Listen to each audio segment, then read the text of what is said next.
বাগান বাড়িটার গেটের ফলকে লেখা আছে অমৃতধাম, শেওড়াফুলি, হুগলি। গেট খুলতে হলো না, কারণ গেটের একটা পাল্লা নেই, আর যেটা আছে সেটাও একধারে সরানো। শুকনো পাতা মাড়িয়ে আগাছার জঙ্গলের মধ্য দিয়ে কিছুটা দূর হাঁটার পর আসল বাড়িটা দেখা গেল। বিরাট আয়তনের জরাজীর্ণ দোতলা বাড়ি, বিবর্ণ প্লাস্টার খসা দেওয়াল, দেওয়ালের ফাটল থেকে অশ্বত্থ গাছের চারা মুখ বাড়িয়েছে।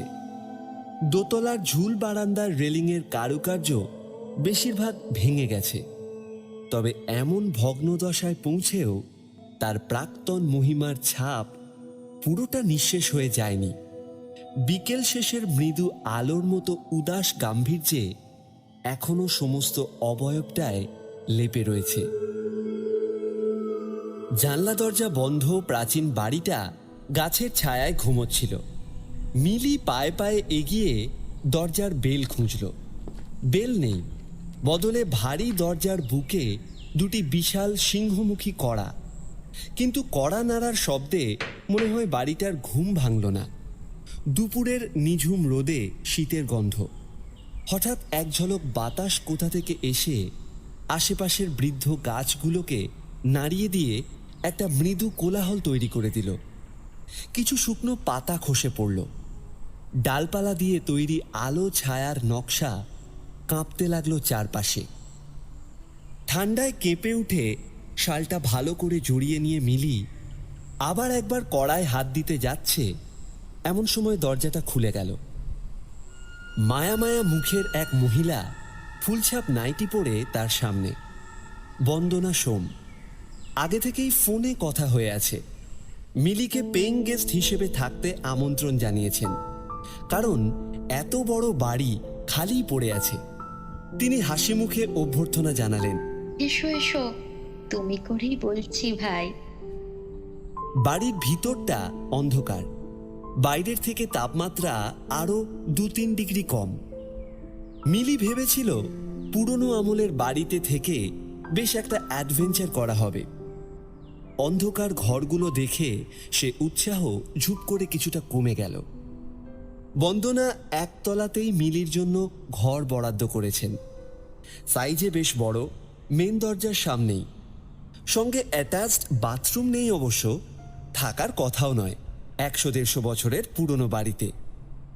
তিনি দেখিয়ে দিলেন লাল রঙের টানা বারান্দার শেষ প্রান্তে দোতলায় যাবার সিঁড়ি, আর সিঁড়ির তলায় গাঢ় অন্ধকারের মধ্যে বাথরুম। বন্দনাদের বনেদি পরিবার। এখন অবস্থা পড়ে গেছে, পুরুষরা সব মরে হেজে গেছে। আছেন শুধু তিনি আর বোধহয় এক মাসি। ফোনে যেটুকু কথা হয়েছিল তাতে মিলি এইটুকুই বুঝেছে। এদিকে মিলির কাছে একটা থাকার জায়গা খুব তাড়াতাড়ি দরকার হয়ে পড়েছিল। হঠাৎ এদিকে পোস্টিং হয়েছে, তাই এক দূর সম্পর্কের আত্মীয়র কাছে উঠেছিল। তারপরেই এই মহিলার সঙ্গে যোগাযোগ। এখন মফস্বলে আধুনিক স্টাইলের বাড়ি পাওয়া শক্ত, কিছু না হলেও চটজলদি পাওয়াটা খুব শক্ত। ঘরটা কিন্তু মন্দ নয়। জানলা খুলতেই দেখা গেল বাগানের সীমানার ওপারেই গঙ্গা। চওড়া নদীর বুকে রোদ ঝিকমিক করছে। মিলি জামা কাপড় বদলে আবার বাগানে বেরোলো। বিরাট জায়গা জুড়ে বাগান। সব গাছগুলোরই অনেক বয়স, বেশিরভাগই বোধহয় ফলের গাছ। আম, জাম, পেয়ারা ছাড়া বাকিগুলোকে অবশ্য চেনা গেল না। রোদ্দুর পড়ে তেতে উঠেছে জায়গাটা। এখানে একটা চেয়ার পেতে বসে সারা দুপুর বই পড়া যায়। মাঝে মাঝে গঙ্গা থেকে ঠান্ডা হাওয়া আসছে, তখন শালের ভেতর শরীরটা শিরশিরিয়ে উঠছে। বন্দনা এলেন আবার, হাতে ধোঁয়া ওঠা চায়ের কাপ। বললেন, তুমি এখানে দেখো ভাই, মশলা চা এনেছি। শীতকালে আদা এলাচ দিয়ে চা খেতে ভালো লাগে। কথা বলতে ভালোবাসেন বন্দনা। গুনগুন করে সুরেলা স্বরে কথা বলতে লাগলেন। কখন মশলা চা খেতে সব থেকে ভালো লাগে জানো? আমার মাসি বলে, সকালে খাও জমবে না, বিকেলে খাও মজা পাবে না। কিন্তু যখন চায়ের সময় নয়, তখন হঠাৎ যদি কেউ মশলা চা এনে দেয়, তখন পাবে আসল মজা। এই যেমন এখন তুমি ভাবতেও পারোনি যে আমি চা করে আনবো, ঠিক কি না? এখন এই চা তোমার কাছে অমৃত লাগবে। মিলি চায়ে চুমুক দিয়ে দেখলো সত্যি অমৃত লাগছে। বন্দনা বললেন, আজ তুমি খাবে বলে চিকেন করেছি, দেশি চিকেন, ঝাল ঝাল করে কষা। মাসি বলে শীতকালে গেস্ট এলে রাতে সব সময় চিকেন দিয়ে গরম গরম ভাত খাওয়াবি, সঙ্গে স্যালাড। দেখবি গেস্ট খেয়ে তৃপ্তি পাবে। বন্দনার কথার বেশিরভাগ জুড়েই মাসির গল্প। বয়স 40-এর কোঠায় হয়ে গেলেও তিনি মাসির অভিভাবকত্বের ছায়া থেকে বোধহয় বেরোতে পারেননি। কথা বলতে বলতে একসময় রোদটা মুছে যেতেই বন্দনা কেমন যেন ব্যস্ত হয়ে উঠলেন। বললেন, সূর্য ডুবে গেলে বাগানটা কেমন মন মরা হয়ে যায়। এখন বাগানে না থাকাই ভালো। মিলিকে বাড়ির মধ্যে ঢুকিয়ে উপরে চলে যাবার আগে ফিসফিস করে কানে বলে গেলেন, তোমার কোনো দরকার হলে নিচ থেকে ডাকবে, একদম উপরে যাবে না, ওটা প্রাইভেট এরিয়া। শেষের দিকে কথাটা যেন আদেশের মতো শোনালো। একটু অবাক হলেও মিলি গ্রাহ্য করল না। সে জানে পৃথিবীতে নানান ধরনের মানুষ আছে, অত ধরতে গেলে চলে না। সারা সন্ধ্যা জুড়ে মিলি ঘর গোছালো। খিদে পেয়ে গেছিল।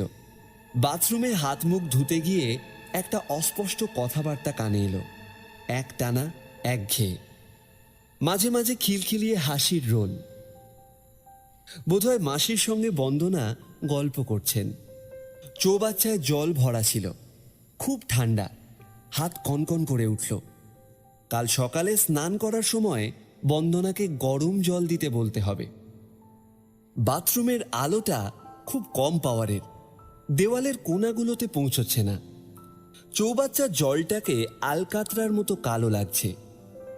অন্যমনস্কভাবে বাথরুম থেকে বেরিয়ে দেখে বারান্দায় পাতা টেবিলে ডিনার সাজিয়ে বন্দনা বসে রয়েছে। মিলি অবাক হয়ে গেল। আপনি কখন এলেন দিদি? ওপরে আপনার কথা শুনতে পাচ্ছিলাম যে। বন্দনা হা হা করে হাসলেন। ভুল শুনেছ, পুরনো বাড়ি তো, কোথাকার শব্দ কোথায় শোনা যায় তার ঠিক নেই। বন্দনা রীতিমতো জামাই আদর করে মিলিকে খাওয়াতে শুরু করলেন। অনেকটা ভাত খাওয়া হয়ে গেল। তার উপর চিকেনটা অসাধারণ রান্না হয়েছে। মাসির কথা একেবারে ঠিক, খেয়ে ভারী তৃপ্তি হলো। বন্দনা বললেন, এবার শুয়ে পড়ো। আর একটা কথা, রাত্রে কেউ দরজায় টোকা দিলে কিন্তু দরজা খুলো না। মিলি দ্বিতীয়বার অবাক হলো। কে? বন্দনা হাসতে হাসতে বললেন, এত বড় বাড়ি, উপর নিচ মিলিয়ে মোট 11টা শোবার ঘর, 3টে স্টোর রুম, 4টে বাথরুম, ছোট বড় 4-5টা ছাদ। কে কোথায় থাকে আমি কি সব জানি? যদি কারো টোকা দিতে ইচ্ছে হয় এসে দেবে। মিলি আর কিছু জিজ্ঞেস করার আগেই আলো নেভানো ঘুটঘুটে অন্ধকার সিঁড়ি দিয়ে বন্দনা উপরে উঠে গেলেন। তাকে দেখতে দেখতে হঠাৎ মিলির খুব ভয় করে উঠল।